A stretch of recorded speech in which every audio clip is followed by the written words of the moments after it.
Bienvenidos amigos interactivos, aquí os traigo lo último, Rex in Aeternum, un juego de mesa print and play apocalíptico en el que nos metemos en la piel del gobernante de la última ciudad de la humanidad, el último baluarte que resiste ante el implacable empuje de estos tres señores, los reyes malditos, unos tiranos de la antigüedad que han regresado a la vida, se han levantado de su tumba y están arrasando con todo, comandando a sus ejércitos de ultratumba. Nosotros tendremos que construir nuestra ciudad, tendremos que resistir el tiempo suficiente para que nuestros eruditos puedan construir los altares del alba, que es lo único que va a hacer que estos señores de ultratumba desaparezcan definitivamente.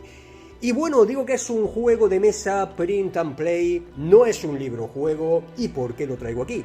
Pues porque tiene su narrativa, sobre todo el modo historia, que lo vamos a ver en el siguiente vídeo, no en este, porque en este lo que voy a hacer es enseñaros el juego, enseñaros a jugar también al modo base, y luego pues ya nos moveremos al modo historia, donde veréis que hay que tomar decisiones, está ramificado, los objetivos dependen de las decisiones que tomes, eso lo veremos en su momento, pero ahora vamos con el modo normal, que también tiene su narrativa, porque hay muchos eventos que pueden hacer que cada partida sea totalmente distinta. Bueno, lo que voy a hacer es que os voy a enseñar este manual que tenéis en físico en Amazon y también tenéis en PDF en su página de itch.io, donde también tendríais que descargar estas tres hojitas, esta opcional, que os puede servir para las primeras partidas, y con esto ya tendríamos nuestro tablero, entre comillas, para jugar al juego. Pero bueno, todo esto os lo voy a explicar ahora, porque lo primero que voy a hacer es enseñaros el interior del libro, que está dividido en tres partes. Está el libro de reglas, tenemos también el libro de eventos, donde están todos los eventos que pueden ocurrir en el juego, aquí los tenéis, hay bastantes, y tenemos el modo historia, donde, como hemos dicho, pues tendremos que tomar decisiones. Hay tres caminos al principio a elegir, dependiendo del consejero que elijas tener a tu lado para apoyarte en este terrible momento de crisis, y los consejeros nos van a dar diferentes objetivos, van a ocurrir diferentes cositas, en fin, esto lo veremos en su momento. Ahora vamos a ver cómo va este juego. Pues bien, tenemos aquí un índice donde vamos a poder encontrar rápidamente todos los apartados del libro de reglas, que bueno, son 26 páginas, pero vais a ver cuando os enseñe yo aquí cómo se juega, que no es tan complicado como parece, sino que es que, claro, es un juego que tiene muchísimas opciones distintas, lo cual yo creo que es bueno, porque así es mucho más rejugable. Cada partida, dependiendo de la situación que se te dé y encima de los eventos, pues puede ser totalmente distinta, y por eso pues tiene tantas cositas a tener en cuenta. Pero con esta hoja lo vais a tener todo muy fácil, porque aquí se resume la ronda, y una vez que os leáis las reglas, simplemente acudiendo aquí, el 90% de las ocasiones vais a saber lo que hay que hacer. Entonces yo voy a ir enseñando un poco el interior. Aquí tenemos una introducción para entrar en ambiente. Luego tenemos aquí el material necesario, que, como hemos dicho, son estas tres hojas, esta opcional, unos cubitos pueden ser también opcionales, vienen bien para marcar los recursos, como vamos a ver, y lo que sí necesitáis son bastantes dados de 6 caras. Yo he cogido más de la cuenta aquí, normalmente con 12 suelen ser suficientes, pero eso sí, de 5 colores distintos. Y bueno, luego os voy a enseñar un poco la configuración que tengo yo y que me sirve en el 90% de las partidas. También os tengo que decir que esta página y esta, con una copia sería más que suficiente, porque en esta no se escribe, esto es una guía, y en esta lo único que se hace es tachar algunas casillas, pero vamos, luego las borras y ya está. Pero esta del centro, que es el tablero central, el más importante, que es donde vamos a trazar y dibujar cosas aquí y anotar, porque este es el mapa donde vamos a desarrollar nuestra ciudad, pues aquí sí que tendríais que hacer una copia por cada partida que queráis jugar. Así que para empezar yo haría pues 3 o 4 copias de esta, y una de esta y una de esta, y esta opcional, como digo, que ahora vamos a ver, que sirve sobre todo en las primeras partidas para no perderte en la fase de producción.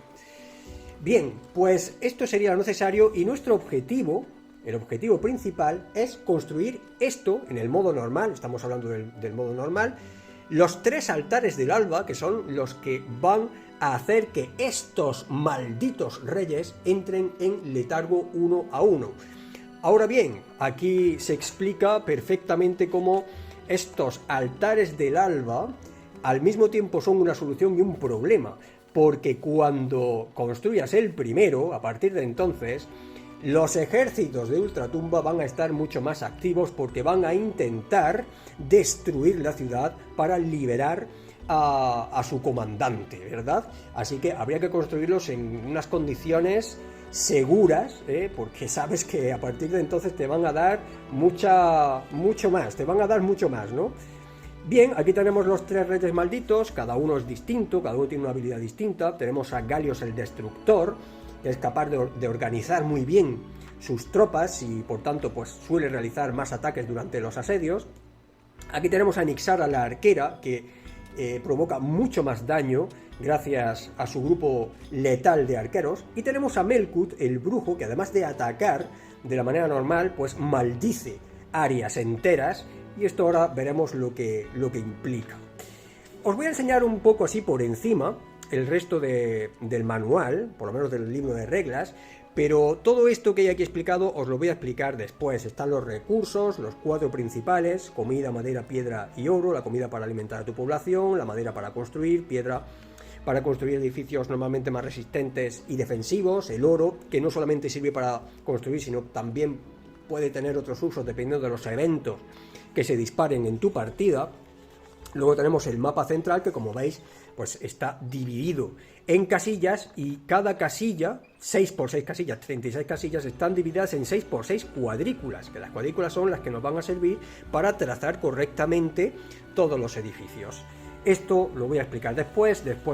Tenemos también 3 tipos de terrenos: llano, bosque y montaña, con diferentes cualidades. El llano pues no tiene nada especial, pero en los bosques es más fácil construir, mientras que en la montaña es más difícil, pero también es verdad que digamos la capacidad defensiva de los edificios es mucho mayor al estar en un terreno abrupto.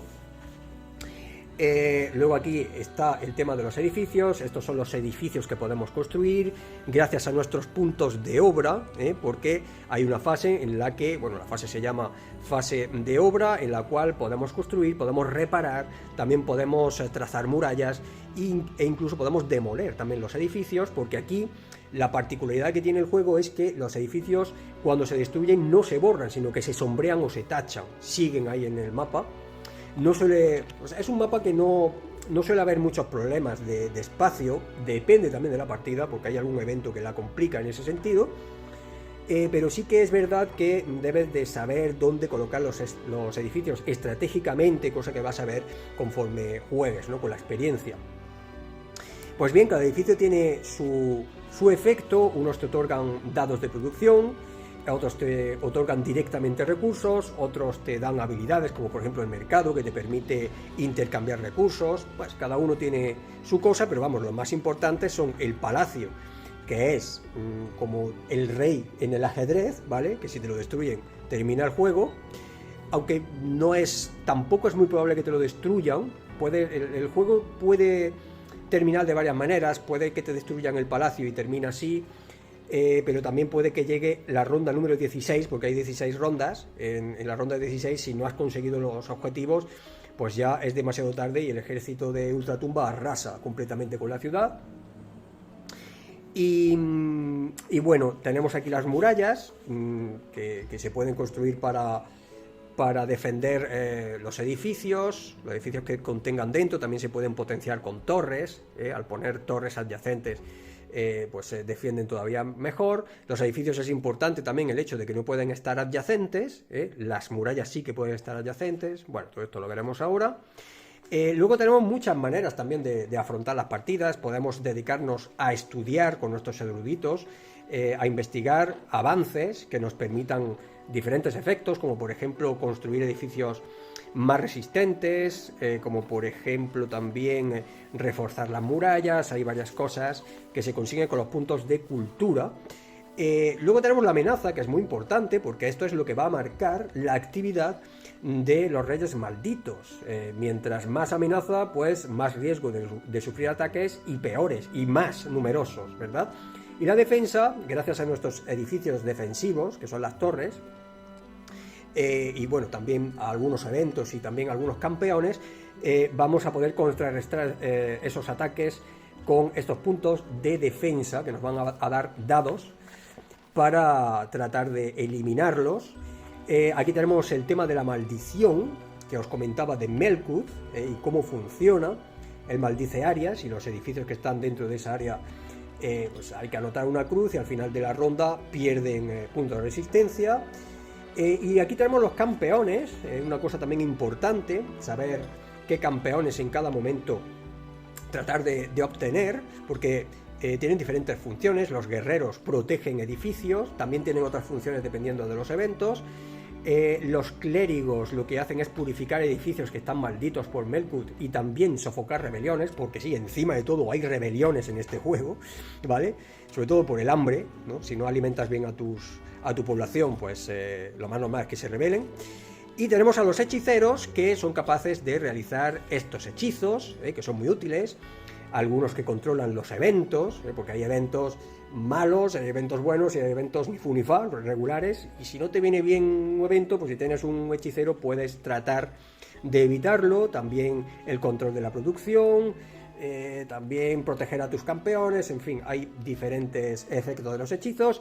Aquí tenemos los eventos, que es una parte importante para la rejugabilidad también del juego.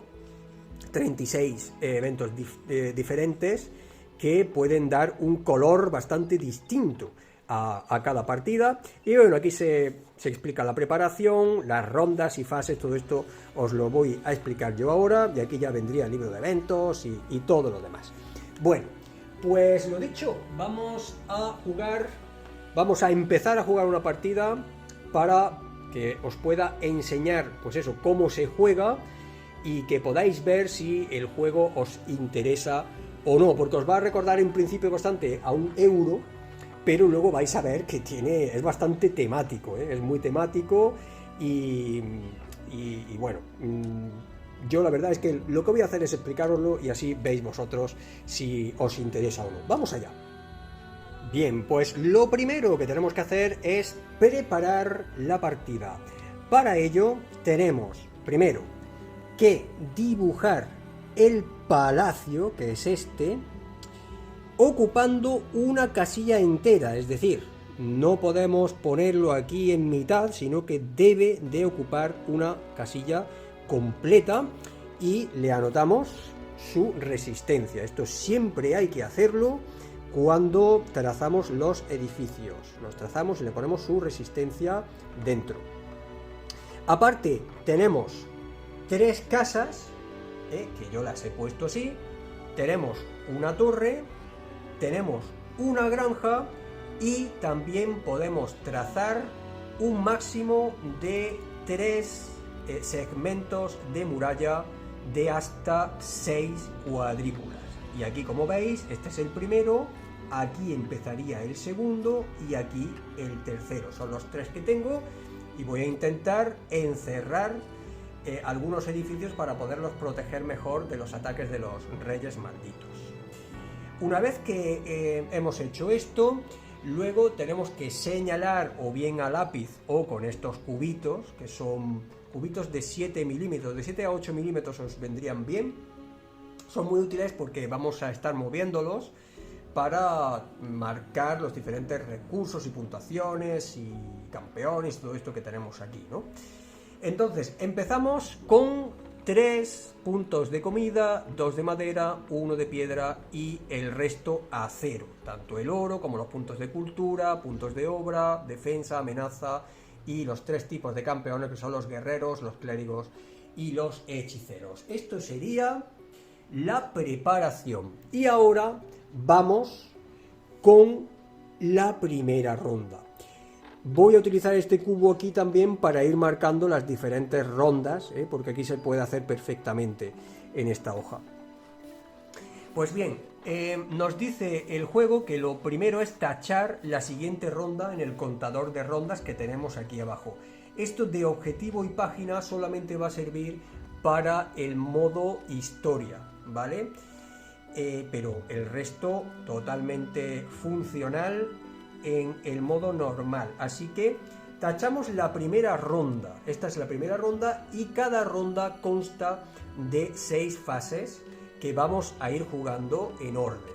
La primera es la fase de evento y en la fase de evento tenemos que tirar un dado y si sacamos 5 o 6 ocurre un evento que tendríamos que elegirlo de aquí, tirando en esta tabla, cruzando 2 dados, uno para filas y otro para columnas, pues tacharíamos el evento correspondiente e iríamos al libro para ver qué tipo de evento es. Hay algunos eventos que se quedan activos durante la partida y están aquí reflejados junto con su efecto, ¿vale? Pero no todos son así, por eso no todos están aquí. Pero en la primera ronda no tenemos que hacer la tirada de eventos, sino que tenemos que leer el evento 0. Y el evento 0 es un evento que simplemente lo que hace es ponernos en situación. Llega el apocalipsis, aquí lo tenemos, ¿no? Entonces, dice, observas Custodia con preocupación desde una de las ventanas del palacio. Notas el terror en las miradas perdidas de la gente. Han visto los estandartes de los reyes malditos alzarse en el horizonte y creen que este es su final. Pero no moriréis sin luchar. Si optimizas la producción y la construcción, refuerzas las defensas y tomas las decisiones correctas, tendréis una oportunidad. No hay tiempo que perder. Custodia debe crecer, fortalecerse y convertirse en un baluarte inexpugnable. El destino de la ciudad está en tus manos. Así comienza la aventura, así comienza la partida. Y este es el evento que se lee en la fase 1. Ya en las siguientes veremos si ocurren eventos o no. Vamos ahora a la fase de producción. Aquí tenemos de partida unos dados que nos dan los edificios que hemos construido. El palacio no da nada, simplemente es tu casa, ¿no? El sitio desde donde diriges la ciudad y debes de mantenerlo en pie. Pero las casas, cada una de ellas te dan un dado de población y la torre te da un dado de guardia, ¿vale? Un dado de guardia. Lo que te da la granja es un recurso de comida, automático, pero estos 3 lo que hacen es darte estos dados que vamos a utilizar, los amarillos como dados de población que corresponden a las casas, y vamos a utilizar un dado rojo para la torre, para los dados de guardia, ¿de acuerdo? El resto pues los vamos a poner aparte, que puede que nos sirvan más adelante. Bien, pues ahora lo que habría que hacer es una tirada para ver qué es lo que producimos. Y esto viene reflejado tanto en esta tabla como en esta, ¿vale? Que la vamos a poner aquí y vamos a ver cómo funciona, aunque tape un poco bastante el resto, pero ya sabéis que esto lo podéis poner aquí arriba y perfectamente funcionar, ¿no? Tenéis aquí vuestra tabla de producción, si la necesitáis, que no es obligatoria, y abajo pues vuestra ciudad. Pero como no me cabe en plano, pues vamos a ponerla aquí. Entonces, esto funciona de la siguiente manera. Al principio tú tienes que decidir si los dados de población los va a utilizar como dado de milicia y si los dados de guardia que tengas los vas a forzar utilizándolos como trabajos forzados, ¿vale? ¿Qué quiere decir esto? Que la guardia, los dados de guardia se pueden utilizar para trabajar, pero van a ser peores que los dados de población, que son los que trabajan de verdad, Y los dados de población se pueden utilizar para defender, pero van a defender peor que los dados de guardia, ¿no? Que las torres. Esto lo he hecho así para que, bueno, si te destrozan o te destruyen, por ejemplo, una torre, pues no te quedes totalmente desamparado, sino que aún así puedas utilizar algunos dados de población para defenderte, ¿vale? Y viceversa, si te quitan todas las casas, pues que algunos guardias se pongan a trabajar, pues es muy importante producir recursos. Entonces, fijaros, en esta primera ronda yo suelo hacer que los dados de guardia se conviertan, bueno, el dado que tenemos se convierta en trabajos forzados. Porque luego lo veremos, la amenaza cuando llegue a 3 es cuando va a producirse el ataque de los reyes malditos. No es muy probable que ocurra un ataque en la primera ronda, puede ocurrir, nos puede pillar totalmente desprevenidos, pero bueno, yo normalmente digo, bueno, vamos a utilizar el dado de guardia para intentar producir un poquito más de recursos, ¿no? Así que lo que hacemos es tirar estos dados una primera vez, ¿vale? Fijaros, hemos obtenido un 2 en el dado de población, que serían 3 recursos de comida. Otro 2, otras 3 comidas más. Cuidado, que tenemos un tope. Aquí veis que el 8, para empezar, es el tope. ¿Por qué hay más? Pues porque construyendo almacenes podemos superar ese tope, pero al principio son 8 como máximo, ¿vale? Este 5 está aquí y esta casilla nos dice que podemos optar a 2 puntos de obra, que nos va a permitir hacer sobre todo edificios, o bien a un campeón, ¿vale? Yo al principio casi siempre lo que hago es elegir los puntos de obra. Y el 3 como son trabajos forzados, no los estamos utilizando como dados de guardia, en cuyo caso nos darían 2 puntos de defensa, sino como trabajos forzados, pues nos está dando 2 de madera, que para empezar es muy importante. Entonces, ¿qué voy a hacer yo aquí? Ahora tienes la oportunidad de repetir la tirada de los dados que quieras. Pues yo voy a coger estos 2, ¿por qué? Pues porque ahora mismo tengo comida suficiente y lo que necesitaría sería otro tipo de recursos. Así que los vuelvo a tirar y aquí he obtenido un 6, que es lo mismo que el 5, y un 3, que es madera, ¿vale? Pero es que puedes volver a tirar una tercera vez. Y lo que voy a hacer es, efectivamente, yo creo que volver a tirar el 6, ¿vale? Lo vuelvo a tirar y pues un 5, no ha cambiado nada. Vale, pues ha salido muy bien esta vez. Ahora voy a ir recogiendo estos recursos. Pero cuidado, si hubiera logrado, si hubiera tenido la desgracia de obtener un 1 en cualquier tirada, ese 1 ya no se puede mover, a no ser que tengas inspiración, que es algo que se consigue con dados de clero, que ahora mismo no tenemos. Los 1 se quedan y fijaros, nos dan un recurso, pero también hacen que la amenaza suba. Felizmente no se ha dado ese resultado, así que tenemos estos recursos para recoger. Ya con esto ya habría terminado la fase de producción, ¿vale? Que la tenemos aquí. Ahora pasaríamos a la fase de recolección, que nos dice que sumemos los recursos y puntos generados por los dados de producción sin rebasar el límite, que ahora mismo está en 8. Entonces, pues vamos haciendo así. Tenemos 3 madera del dado de población. Pues cogemos la madera 1, 2 y 3. Tenemos 2 maderas del dado de trabajo forzado. Pues 1 y 2. Tenemos 7 ahora mismo. Y tenemos, no lo he decidido todavía, pero un dado de estos seguro va a ser 2 puntos de obra.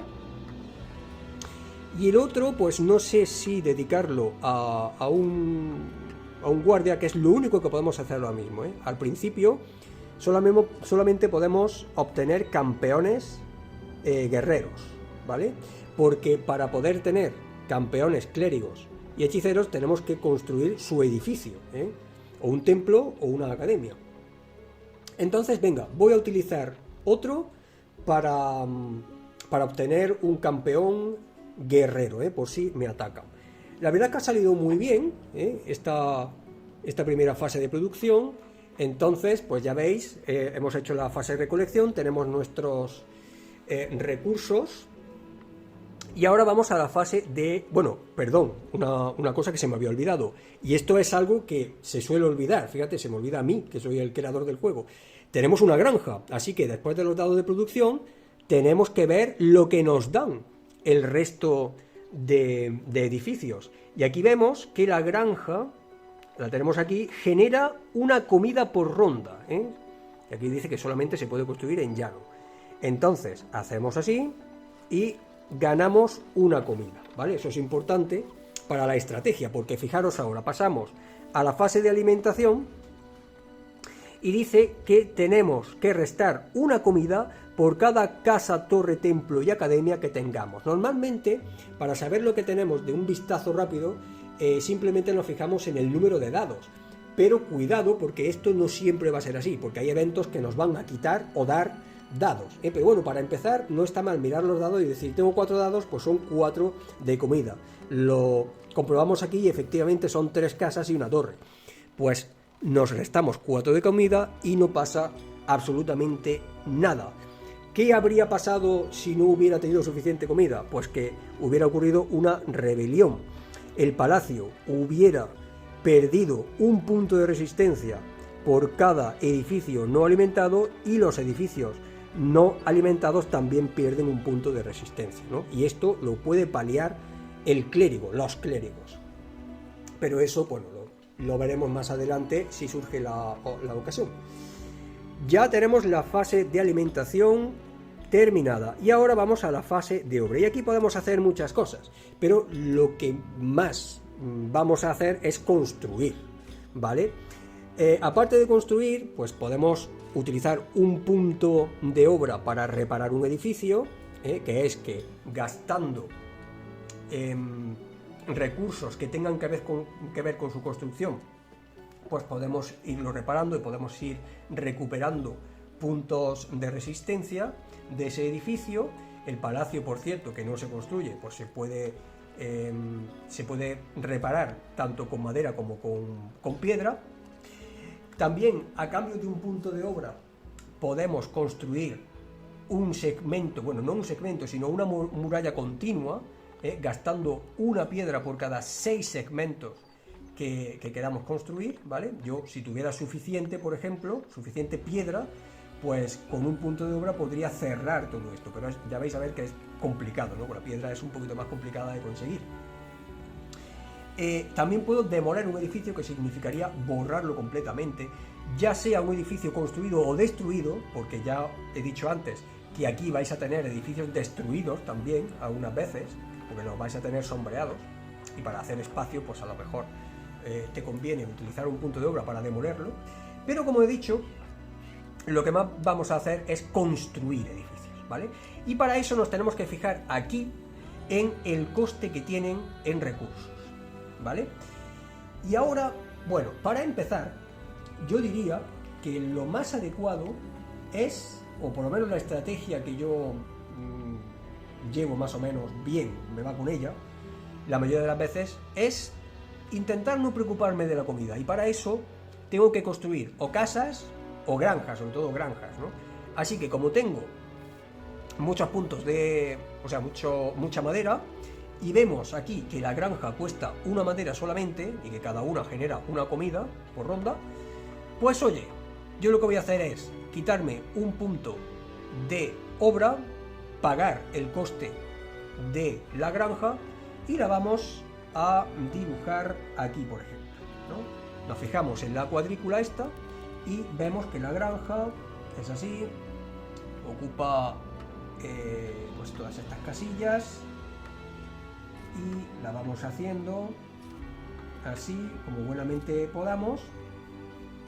Y bueno, una vez que ya jugáis vuestra primera partida, os la vais a saber de memoria, la verdad, porque los edificios, salvo alguno que es un poquito más complicadillo, pues no son muy difíciles de dibujar. Y aquí veis, por ejemplo, la granja, ¿no? Aquí tenemos una granja, ya hemos pagado el punto de obra y el punto de madera, y venga, vamos a hacer otra granja más. Así tenemos, gastamos los puntos de obra y puntos de madera correspondientes, y la vamos a hacer, venga, la vamos a hacer aquí al lado. y ya está. Así de esa manera pues vamos a tener posibilidad de tener mucha más comida por ronda, y así vamos a estar más tranquilos, ¿no? Bueno, pues aquí tenemos las dos granjas y bien, ya hemos terminado con la fase de obra porque ya no nos quedan más puntos de obra, ¿vale? Ahora vamos con la fase de asedio, que aquí veis lo compleja que es, ¿no? Pero muy sencilla. En la primera ronda suele ser bastante más sencilla porque lo único que vamos a hacer es aumentar en 1 el contador de amenaza, ya lo veis ahí, pero hasta que no llegue al 3 o lo rebase no va a pasar nada más. ¿Veis? Si, lo dice aquí, si la amenaza es mayor o igual que 3, vamos a pasar al asedio, pero si no, nos lo saltamos y aquí dice, ¿hay edificios malditos? No tenemos edificios todavía malditos. Así que pasamos al final de la ronda. Y en el final de la ronda nos pregunta, ¿se ha destruido el palacio? Termina la aventura. Tendríamos que leer el evento 37 que nos narra el final. ¿Has construido los 3 altares del alba? Pues tendríamos que pasar al evento 38 en caso de que los hayamos construido y nos narraría el final bueno, ¿no? La victoria. Pero como no se da ninguna de estas dos circunstancias, ¿qué pasa? Que comienza una nueva ronda. En la nueva ronda, pues cogemos y tachamos la siguiente casilla. Estamos en la ronda número 2 y ahora sí que tendríamos que hacer nuestra tirada de evento, a ver si ocurre algún evento, cosa que hemos dicho que ocurre con un 5 o un 6, ¿no? Bueno, pues vamos a jugar esta segunda ronda para que veáis cómo va el juego, cómo se va desarrollando. Y venga, vamos a ello. Pues fíjate, un 6. Un 6 quiere decir que va a ocurrir un evento de estos que hay en la tabla de eventos, ¿vale? ¿Y cómo lo vamos a decidir? Pues venga, vamos a asignar las columnas al lado amarillo y las filas al rojo. Tiramos y es 5-3. Pues cojo ese evento número 17 y lo tacho. Lo tacho y seguidamente me voy a mi librito y leo el evento 17.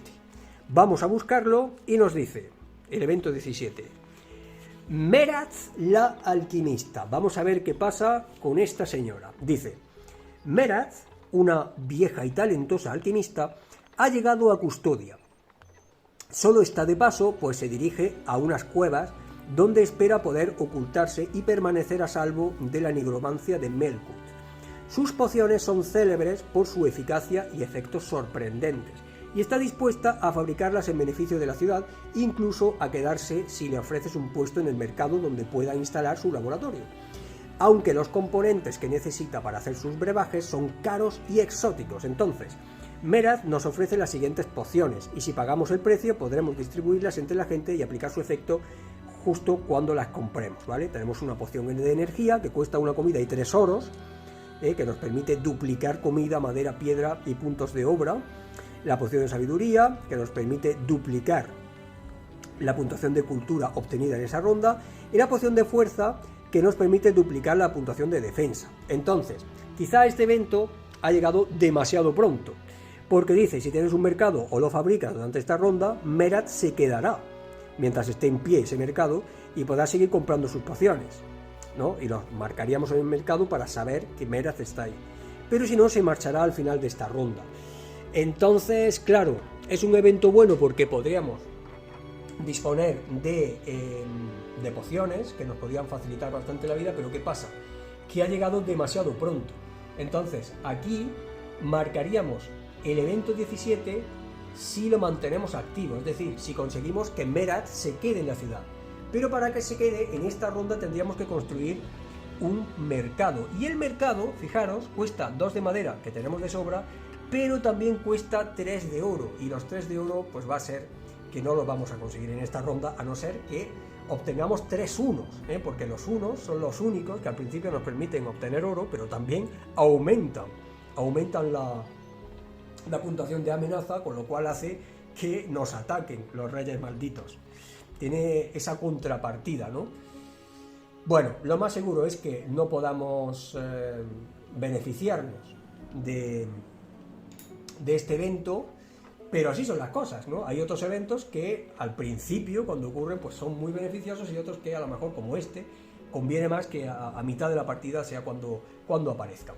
En cualquier caso, ese ha sido el evento que ha tocado y vamos a la fase 2, que es la fase de producción. Por lo tanto, pues voy a poner aquí la hojita esta para que veáis lo que vamos produciendo y vamos con nuestros dados, que seguimos teniendo los mismos. En esta ocasión no voy a utilizar el dado de guardia como trabajos forzados, porque aquí sospecho que podríamos ya entrar en un asedio, ¿no? Así que voy a conservarlos como dados de guardia y los dados de población los voy a utilizar tal cual. Vamos allá entonces y tenemos, fijaros, efectivamente, esta tirada, este 1 significa que cuando llegue la fase de recolección vamos a aumentar en 1 la amenaza y como en la fase de asedio se aumenta automáticamente 1, pues ya va a llegar como mínimo hasta el 3, ¿vale? Así que bueno, está bien que nos hayamos quedado con estos 2 puntos, lo voy a dejar ahí además, este 4 con estos 2 puntos de defensa que nos va a proporcionar y estos 2 6, pues mira, uno me lo voy a quedar, pero el otro lo que voy a hacer es intentar pues conseguir algún recurso, ¿vale? Como tengo 2 tiradas más, pues vamos a ver si lo conseguimos. Aquí tenemos la primera, que es otro 5, bueno, este es un 6, lo he puesto donde no era, pero no quiero otro 5 ni otro 6, vamos a ver si nos sale un 2 o un 3 o un 4. Pues nada, el 5, no ha habido manera, ¿vale? De todas maneras, como tenemos mucha madera, todavía podemos beneficiarnos de esto, así que, bueno, llega ya la fase de recolección, ¿vale? Así ha quedado la cosa, y en la fase de recolección, primero vamos a contabilizar esto, que son 2 puntos de obra. Este lo vamos a utilizar para aumentarnos a 2 campeones, ¿vale? Un campeón más guerrero, porque nos viene ahora un ataque y bueno será tener ahí esos guerreros que nos defiendan. Esto, por supuesto, también lo vamos a contabilizar, que son 2 puntos de defensa. Y este último sabemos que nos va a dar un punto de amenaza, pero ahora tenemos que decidir si queremos una madera, una comida, una piedra o un oro. Hombre, yo creo que para podernos beneficiar, bueno, no, es que no nos podemos beneficiar, porque fijaros, las pociones, como van, la única que cuesta un solo oro, que es lo que podríamos tener ahora, es la poción de sabiduría, pero no nos podemos beneficiar de ella porque todavía no tenemos manera de obtener puntos de sabiduría.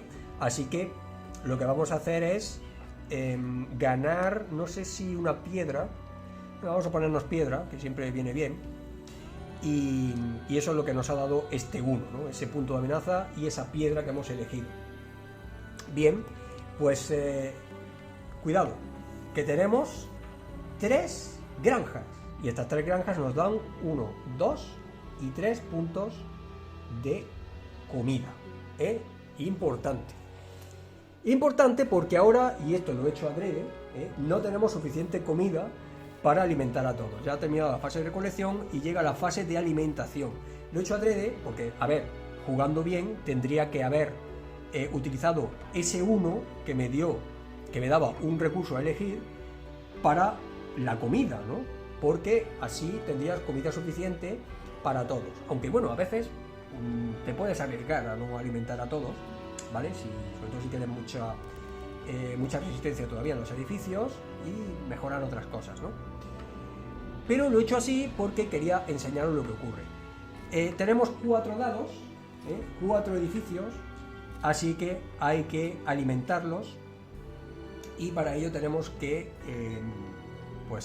darles 4 comidas, pero tenemos solamente 3, esto baja a 0 y la comida que falta tenemos que decidir cuál de los edificios vamos a hacer que bajen 1 de resistencia. Venga, yo voy a poner este, solamente obviamente puede ser edificios que te den dados de producción, ¿vale? No vale quitar de estos, porque los edificios que hay que alimentar son las casas, las torres, las academias y los templos.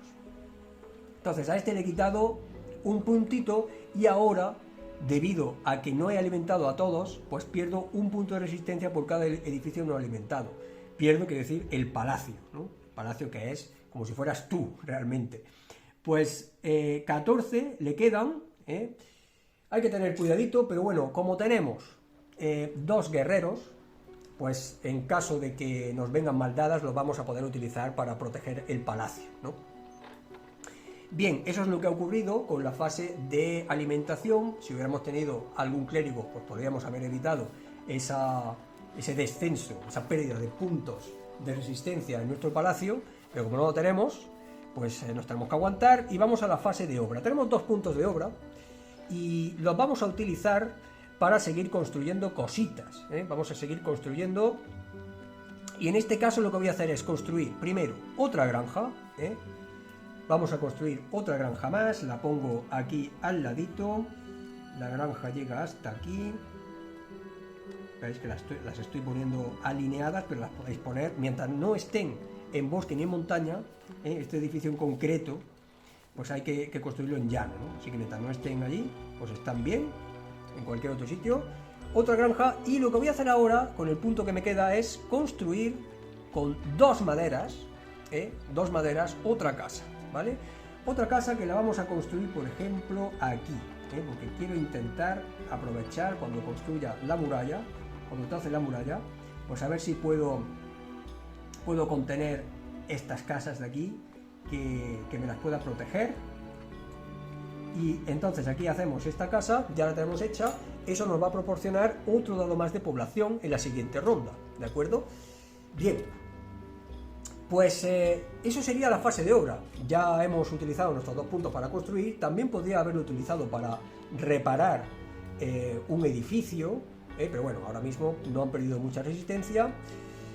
Y ahora vamos a la fase de asedio, y cuidado, porque como siempre en la fase de asedio tenemos que aumentar en 1 y hemos llegado al 3. Tenemos que pasar al asedio, porque tenemos 3 o más puntos. ¿Y qué ocurre ahora? Pues atención, porque lo que ocurre es que van a atacar los reyes malditos, pero no nos han pillado desprevenidos porque tenemos puntos de defensa, eso es lo bueno. Entonces, veamos, primero tenemos que determinar al líder, el líder del asedio, que puede ser pues cualquiera de los reyes. Y aquí nos dice que tenemos que tirar un dado, cosa que vamos a hacer ahora mismo. Tiramos este dado, por ejemplo, y este nos va a decir cuál de ellos es. Y es un 5, con lo cual tenemos a Melkut, Melkut, que por lo tanto va también a maldecir Hungaria, que eso es bastante fastidioso. Pues Melkut es el líder del asedio, es el que va a liderarlo.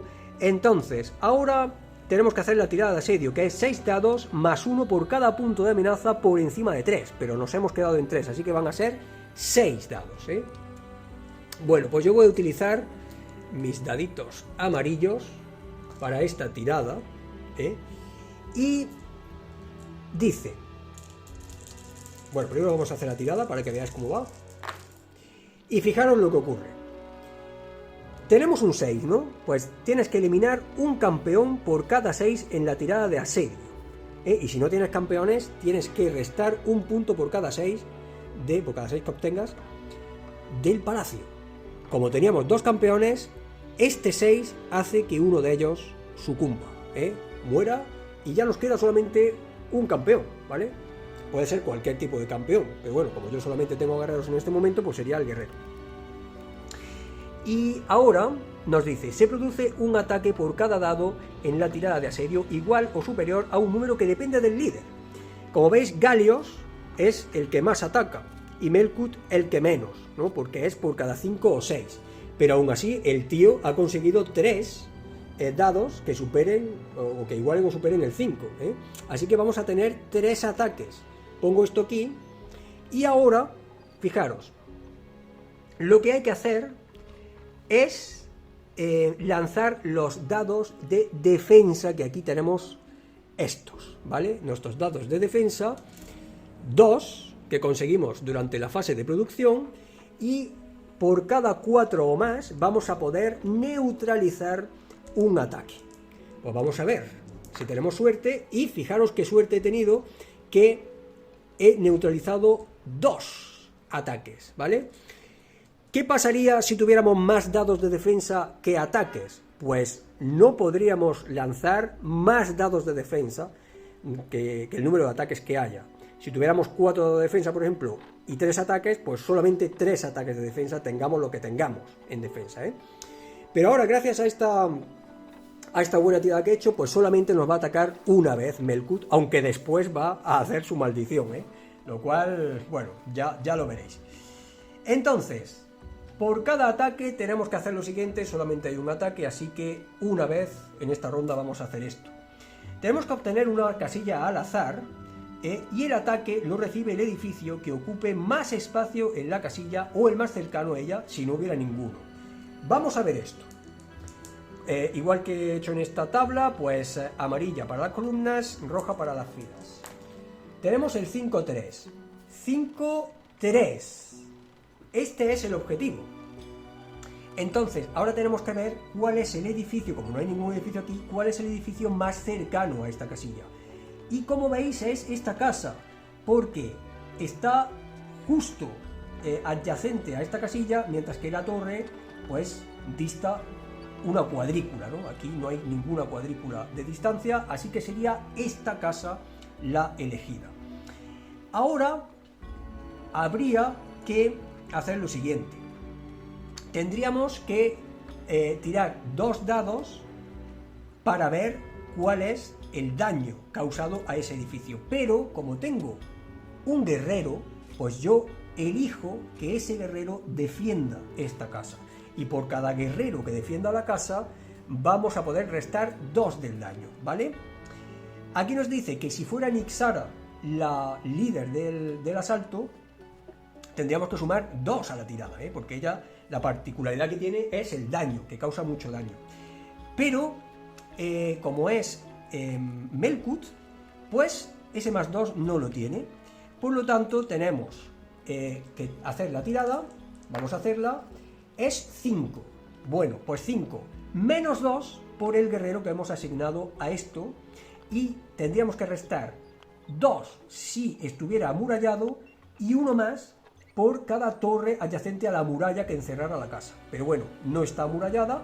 Por lo tanto, a estos 5 restamos 2 del guerrero. Por lo tanto, pues hemos tenido mucha suerte porque solamente nos han hecho 3 puntos de daño y esta casa todavía sigue en pie con sus 3 puntos de resistencia. Podremos repararla si lo decidimos en la siguiente ronda, pero cuidado que aquí no ha terminado la cosa, porque Melkut ahora va a maldecir un área. ¿Y cómo se eligen las áreas? Pues obteniendo 2 casillas y todo lo que, el cuadrado que se forme entre esas 2 casillas va a ser la zona afectada, ¿vale? Vamos a verlo. Primero, elegimos la casilla 3-4, que sería esta, con lo cual ya sabemos que esta casita, la pobre, va a quedar maldita. Y esta segunda tirada que me dice 5-3, 5-3, pues fijaros, qué mala suerte he tenido. Ha sido una mala suerte increíble, porque todos los edificios que ocupen completamente el área van a quedar malditos, todos estos, incluyendo el palacio. Así que por cada uno tenemos que anotar una X, aquí una X, aquí una X, porque es toda esta área, aquí una X, aquí una X, y este se libra. ¿Por qué? Porque no está contenido del todo en el área maldita, que ha sido esta, ¿vale? Ahora, ¿qué tenemos que hacer? Pues, como colofón, tendríamos que quitar un punto de cada uno de los edificios afectados por la maldición. Y un punto por cada X, porque estos edificios pueden volver a ser malditos, con lo cual tendríamos que volver a anotar una X. Así que esa casita, la torre, el palacio, que se queda con 13, y esta casa que, bueno, hay que intentar purificarla lo antes posible, porque dentro de nada pues va a caer presa de la maldición, ¿no? Y aquí Bueno, no termina aquí la cosa porque cuando ocurre un ataque, lo que tenemos que hacer es regresar con el contador de amenaza a 0 y aquí terminaría el turno. No nos han destruido el palacio, no hemos construido las 3 altares de alba, así que comenzaría una nueva ronda. Como veis, el juego, bueno, faltan muchísimas cosas por ver, ¿vale? Muchísimas, porque no hemos visto los puntos de cultura, no hemos visto cómo funcionan los clérigos, los hechizos, los avances, otro tipo de edificios que podemos construir, que hay muchos, pues no hemos visto nada prácticamente. Pero bueno, por lo menos este vídeo me ha servido para mostraros cómo va el juego. En el siguiente vídeo lo que voy a hacer es, como dije al principio, jugar una partida del modo historia, que es muy distinto, bueno, muy distinto. Lo que tiene distinto de este modo es que ahí los altares del alba no entran en juego, sino que son nuestros consejeros, el consejero que elijamos, el que nos va marcando las metas a conseguir, que son varias durante la partida, No hay una gran meta, como lo de los altares del alba, sino que nos va dando unos objetivos, lo vamos apuntando aquí, y aquí anotamos la página a la que hay que ir cuando cumplamos ese objetivo, Es un modo distinto de jugar, y como digo, lo veremos en el siguiente vídeo. En este, pues espero que os hayáis hecho una ligera idea, porque ya digo, no es imposible verlo todo en estos pocos minutos, de hecho las partidas duran pues una media de entre hora y media y 2 horas, si es que llegas hasta el final, ¿vale? Puede ser menos si sucumbes al principio, pero eso es más o menos en torno a las 2 horas, es lo que duran. Pero bueno, lo dicho, así habéis podido tener una ligera idea de cómo se juega, de qué es lo que os podéis esperar en este juego, y para los que queráis ver en profundidad el modo historia, pues os emplazo al siguiente vídeo de Librojuegos. Así que, sin nada más, ¡hasta pronto!